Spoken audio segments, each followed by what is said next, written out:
Have you ever walked into a room and suddenly became extremely conscious of yourself? What are they going to think about me? Do I look okay? Am I dressed appropriately? Did I say something stupid?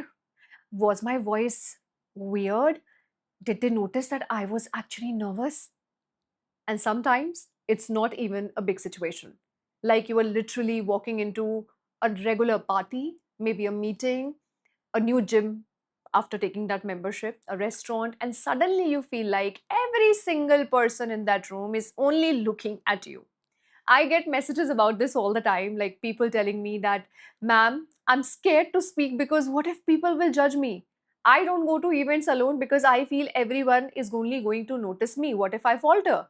I want to wear something different, but I'm worried. What about people? What are they going to say about me? I want to start making videos, but what will people think? And the interesting part in all of this is that most of the time, actually, nobody is thinking about you nearly as much as you think that they are.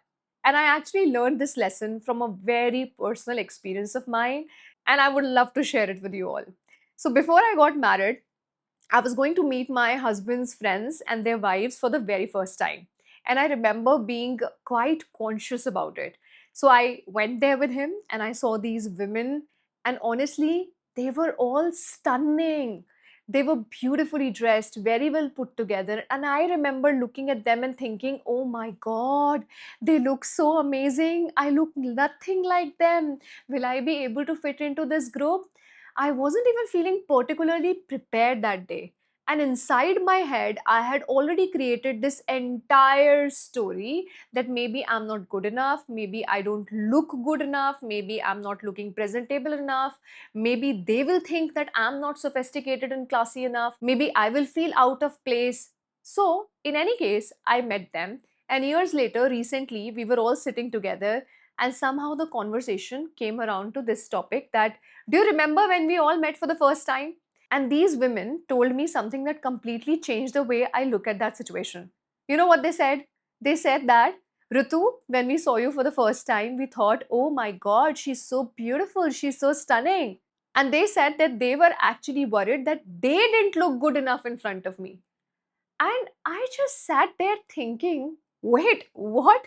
Like I was standing there comparing myself with them, thinking that they were looking at me and judging me. And actually, they were standing there looking at me and thinking the exact same thing about themselves. And that is when I realized something, that everybody is usually too busy managing their own insecurities to spend their much time analyzing yours. And there is actually a psychological phenomenon called the spotlight effect. We tend to overestimate how much other people notice us because we experience the world from our perspective. We are the hero and heroine of our own story, but maybe we are not the heroes of another one's story. So we can feel our own nervousness, we can hear our own voice, we can see the stain on our own shirt. We know that we made a tiny mistake while speaking. So, because we are noticing it, our brain assumes that everybody else is also noticing it. But they are not experiencing the situation from inside our head. They're actually experiencing it from inside their own head. And that's why one of the biggest things you can learn in this is that take the spotlight off yourself. And I actually learned this when I started public speaking. So when I started going on stages and I started doing public speaking, initially, whenever I went on stage, I was extremely conscious of myself.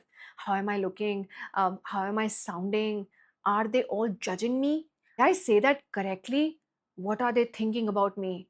And I realized I was spending so much of my mental energy just watching myself perform that I wasn't actually focused on the people sitting right in front of me. And then I changed one thing. I told myself that this stage is not about me.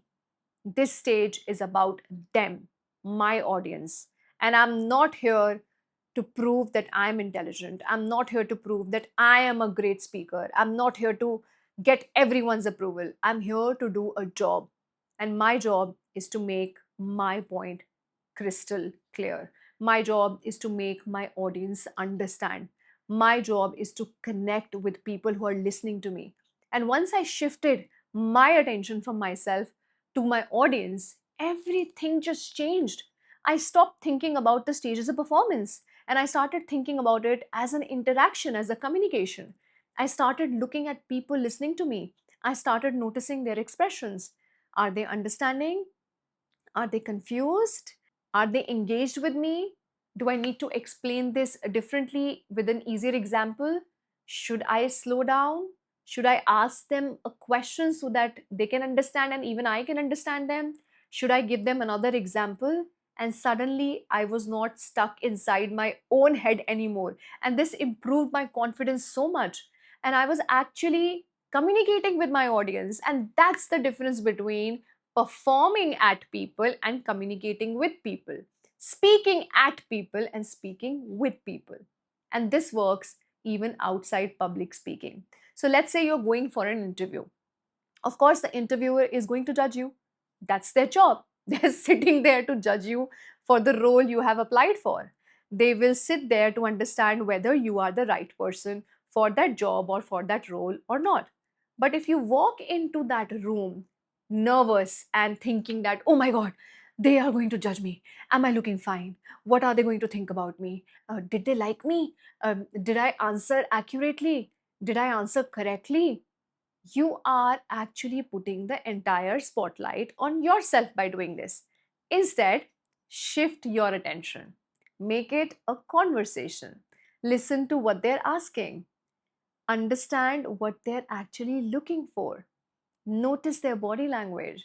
Ask questions if you have to clarify anything. Respond thoughtfully and try to understand the person sitting across from you, because you are not there simply to be judged.